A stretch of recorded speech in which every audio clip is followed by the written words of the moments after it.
Welcome to this new channel. स्वागत छ तपाईँहरूलाई यो नयाँ युट्युब च्यानलमा। यसमा हामी के गर्छौँ भने युएस स्टक मार्केटको बारेमा एनालाइसिस गर्छौँ। मैले मार्केटमा जस्तै युट्युबमा के छ त क्वालिटी कन्टेन्टहरू, जस्तै युएसको स्टकको मार्केटको बारेमा जान्न चाहने इच्छुक व्यक्तिहरूलाई नेपालीमा चाहिँ कुनै कन्टेन्ट छ त भनेर मैले खोजेँ। थोरै नै पाएँ मैले, अनि खासै क्वालिटी कन्टेन्ट पनि पाइनँ। सो यस युट्युब च्यानल अन्तर्गत चाहिँ म what is US market and how to make profit from US market, generally stock market बाट कसरी एनालाइसिस गर्ने, कसरी प्रफिट लिने, त्यो कुराको सिरिज हुन्छ यस युट्युब च्यानलमा। यदि नेपालबाट हेर्दै हुनुहुन्छ भने पनि you will definitely get a lot of value on this channel,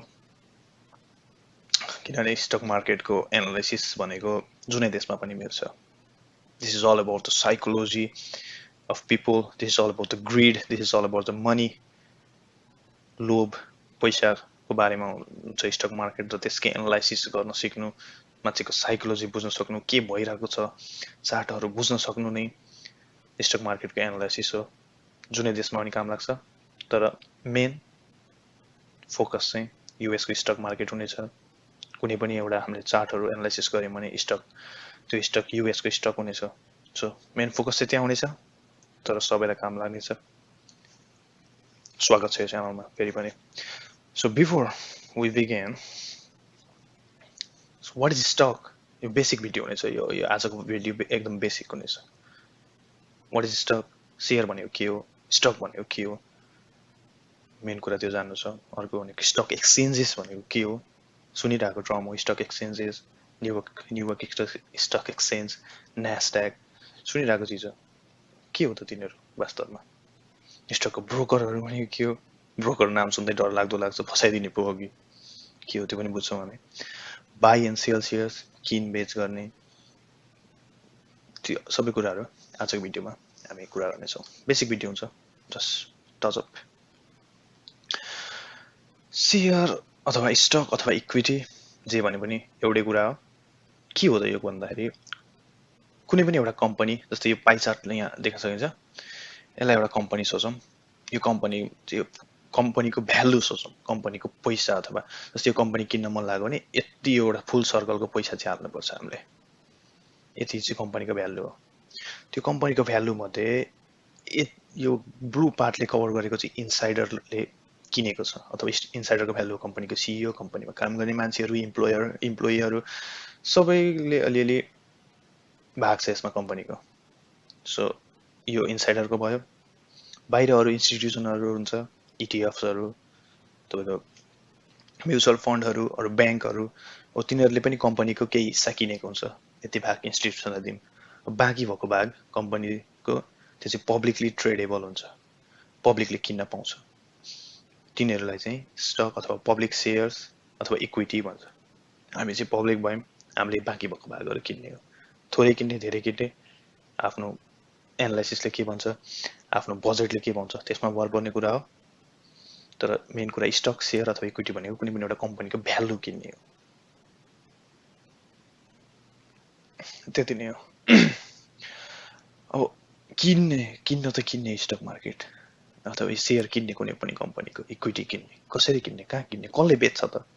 कम्पनीले आफै बेच्दैन, कम्पनीले स्टक एक्सचेन्जलाई जिम्मा दिएको हुन्छ, अथवा स्टक एक्सचेन्जले चाहिँ कम्पनीको किनबेच गर्ने जिम्मा लिएको हुन्छ।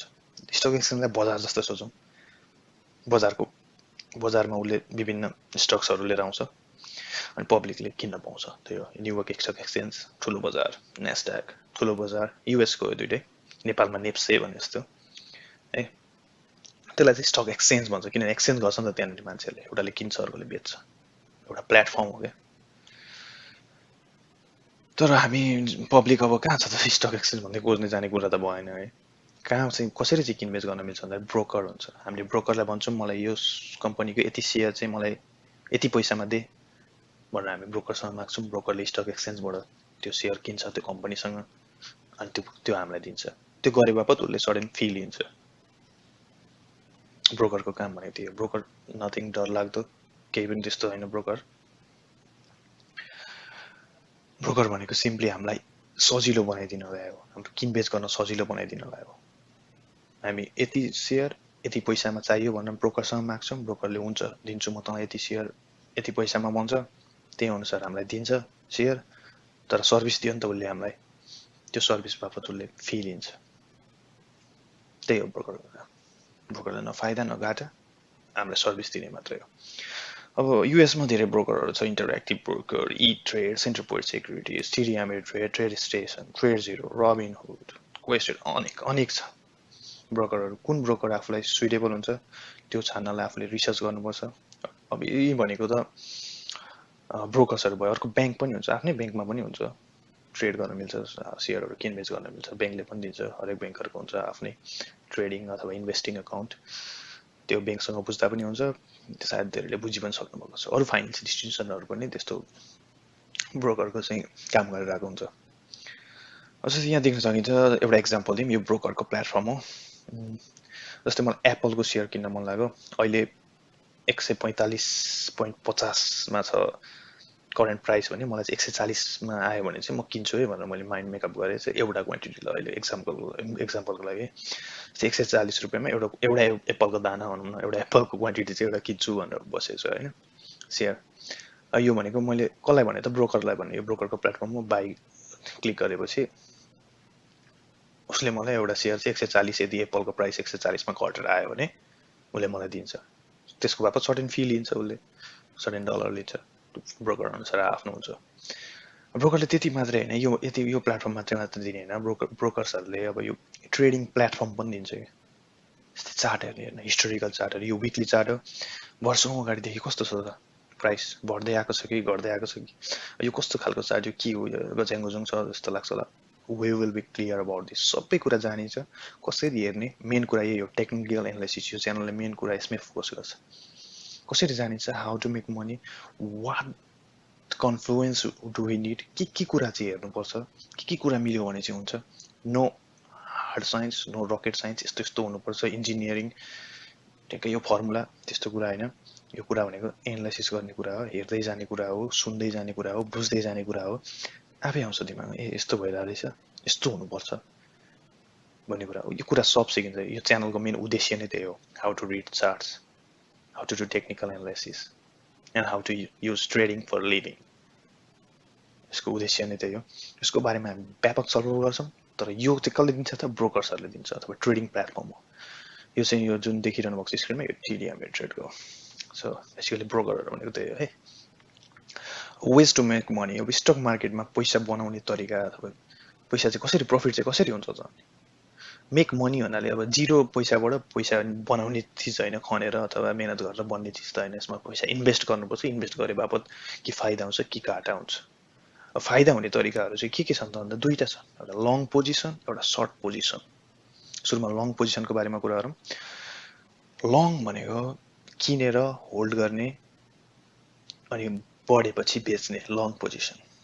लङ भनेको लामो, सर्ट भनेको छोटो, त्यसरी नसोच्नु, त्यसरी सोच्नु भने एकदम गलत हुन्छ। लङ भनेको मैले धेरै मिसकन्सेप्सन देखेको छु नेपाली समुदायमा, लङ पोजिसन भनेको चाहिँ किनेर धेरै बेरसम्म होल्ड गर्ने, सर्ट पोजिसन भने चाहिँ किनेर बेचिहाल्ने, एब्सोल्युटली रङ। त्यो माइन्डसेट छ भने त्यो क्लियर गरिदिनुहोस् दिमागबाट, द्याट इज एब्सोल्युटली रङ।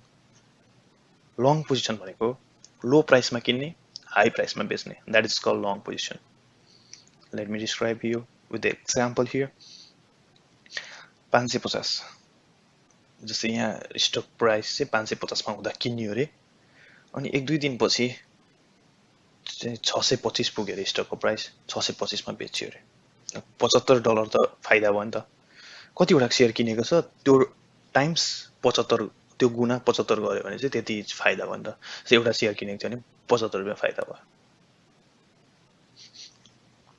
यसलाई लङ पोजिसन भन्छ है। कति समय यो 5 मिनटमा बेचेको हुनसक्छ, 5 मिनटमै बजेर 75 बढेको हुनसक्छ, 100 दिन लागेर बढेको हुनसक्छ, 1 महिना लागेर बढेको हुन्छ, 1 हप्तामा बढेको हुनसक्छ।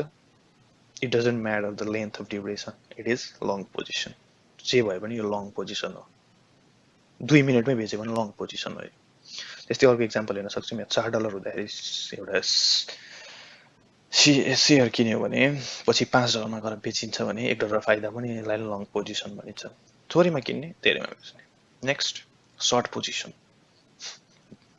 Again it's not a duration, short position भनेको चाहिँ उल्टो थीम त्यही हो buy at low high at sell at high थोरैमा किन्ने धेरैमा बेच्ने तर उल्टो गर्छ सुरुमा बेच्छौँ हामी सुरुमा बेच्छौँ पछि थोरै भएपछि किन्छौँ अब हुँदै नभएको सेयर कसरी बेच्छौँ त सुरुमै it's little beet tricky here के हुन्छ भन्दाखेरि ब्रोकरहरू छ नि जुन ब्रोकरहरूसँग सेयरहरू हुन्छ कि कुनै कम्पनीको सेयरहरू उनीहरूले किनेर राखिरहेको हुन्छ अथवा उनीहरूसँग चाहिँ भने एउटा ब्रोकरसँग चाहिँ एउटा स्टोरेज हुन्छ भनौँ न अनि माग्ने क्या यो सेल गर्ने अब छँदैन भएको हुँदैन भएको चिज त कसरी सेल गर्ने भन्दाखेरि सुरुमा हामीले ब्रोकरसँग माग्ने जस्तै मलाई घट्छ जस्तो लागेको छ नि अब घट्छ भन्ने लाग्यो भने म 100 सेयर चाहिँ अथवा 200 सेयर चाहिँ ब्रोकरसँग बरो गर्ने उसले बरो दिन्छ हामीलाई सेयर हुँदै नभएको सेयर उसले बरो दिन्छ छापटी दिन्छ हामी बेचिदिन्छौँ त्यो सेयर उसले 200 सेयर त दिएको हामीलाई प्राइससँग म्याटर छैन 200 सेयर दियो हामीलाई बरो गर्न ओके हामीले एक्सेप्ट गऱ्यौँ सर्टेन फी लिन्छ उसले छापटी दिए बापत अलिकति पैसा लिइहाल्छ त्यो ठिक छ उसको सर्भिस हो त्यसपछि हामीले बेच्दियौँ है कसै न कसैले किन्यो तल गएपछि प्राइस घटेपछि अब हामीले फेरि $4 पुग्यो अरे त्यो 200 सेयर किन्यौँ ब्रोकरलाई फिर्ता दियौँ हामीले त सस्तो हुँदा फिर्ता दियौँ नि त यो बिचको मुभमेन्टको फाइदा त हामीले लियौँ नि त जस्तै 500 मा बेचेको थियौँ है यसलाई म अर्को तरिकाले नै एक्सप्लेन गर्न चाहे जस्तो बुझ्ने तरिकाले जस्तै एउटा कुनै एउटा साथीसँग तपाईँले मोबाइल फोन माग्नु पर्यो है 1-2 दिन सापडी दिएन साथी मलाई तेरो फोन भनेर भयो हैन त्यति बेला चाहिँ जस्तै नयाँ आइफोन भर्खर आएको आइफोन उसले हुन्छ त हरेक दिन एक दिनको मलाई 50 रुपैयाँ देन एक दिनको मलाई 20 रुपैयाँ देन अथवा 10 रुपैयाँ देन भनेर उसले फी लियो अरे हुन्छ मलाई तपाईँले मार्केटमा जानुभयो नयाँ भर्खर आएको आइफोन थियो उसको साथीको बेचिदिनु भयो राम्रो प्राइसमा बेचिदिनु भयो 2-4 दिन पछाडि अथवा 2 महिना पछाडि प्राइस घट्यो त्यो आइफोनको है अनि तपाईँले त आइफोन त फिर्ता दिनु थियो नि फेरि बजारमा जानुभयो एउटा नयाँ आइफोन किन्नुभयो अलिक सस्तो प्राइसमा जस्तै 50,000 सस्तो भयो त्यो आइफोन अनि त्यो फोन किनेर साथीलाई फिर्ता दिनु पर्यो साथी खुसी किनभने नयाँ फोन दिएको थियो नयाँ फोनै फिर्ता आयो उसलाई केही टेन्सन छैन उसले फी पनि पायो महिने दिनको 10 रुपैयाँ जति पायो एक महिनामा उसले 300 रुपैयाँ पायो तर तपाईँले त 50,000 घटीमा उसलाई फिर्ता दिनुभयो 50,000 बढीमा बेच्नु भएको थियो भनेपछि त्यो बिचको फाइदा पनि जुन सर्ट सेलिङ भनेको त्यही नै हो धेरै पैसा हुँदा बेच्दिने थोरै पैसा हुँदा किनेर फेरि फिर्ता दिने बिचको डिफरेन्स चाहिँ फाइदा हुन्छ बुझ्नु भएन भने we will talk about it more in upcoming videos गुगलमा खोज्नु होला सर्ट सेलिङ भनेको के हो अरू पनि I hope I was able to help you understand this अब चाहिँ अर्को इक्जाम्पल चाहिँ $4 हुँदा बरो गर्ने बेच्दिने $2 हुँदाखेरि किन्ने फिर्ता दिने सेयर त 100 हो तर डिफरेन्स त फाइदा हो नि त वाट नेक्स्ट अब स्टक पनि के हो थाहा भयो कसरी किन्ने पनि थाहा भयो कहाँ किन्ने पनि थाहा भयो स्टक एक्सचेन्ज पनि के हो थाहा भयो अब पैसा हाल्न थाल्ने बजारमा टेस्ला छ एप्पल छ सबले पढ्छ भन्छ हल्ला छ एकदम हाइप छ नेपालमा त्यस्तै छ के गर्नु त आफूले मेहनत गरेर कमाएको पैसा किन्न थालिहाल्ने no first thing is learn take time patience एकदम जरुरी अलिकति केही कुरा हेर्दैमा केही कुरा बुझ्दैमा हामीलाई अरे मैले बुझिसकेँ यार अब पैसा कमाउन थाल्छु भनेर त्यो जोस आउँछ कि patience learn everything every day you learn new thing so keep patience अर्को क्वेसन आउला हाउ टु फाइन्ड स्टक कहाँ भेटाउने मैले कम्पनी त धेरै सुनेको छुइनँ मैले कुनै कम्पनीको बारेमा धेरै थाहा छैन मलाई कहाँबाट कम्पनीहरू खोज्ने मैले विच स्टक टु बाई कुन किन्ने मैले त्यो हजारौँ स्टक मध्ये कुन चाहिँ किन्ने अनि प्राइस बढ्छ कि घट्छ त किनेपछि घट्यो भने त घाटा छ यो राइट टाइम हो त किन्नलाई कि किनेर 2 महिनापछि मात्रै बढ्ने हो कि पैसा फ्रिज हुने हो कि त्यो पनि त म्याटर गर्छ नि होइन म्याटर गर्छ नि पैसा किनेपछि त बढ्नु पर्यो नि त किनेपछि सेयर किनेपछि त हाउ लङ सुड कतिसम्म चाहिँ पर्खिने यो बेच्दिने बेला भयो कि अझै माथि जान्छ कि यतिमै बेचौँ कि बेच्यो भने different questions how to analyse स्टकलाई कसरी एनालाइसिस गर्ने, यी सबै कुराको उत्तर चाहिँ कसरी पाइन्छ भन्दा टेक्निकल एनालाइसिस र फन्डामेन्टल एनालाइसिस।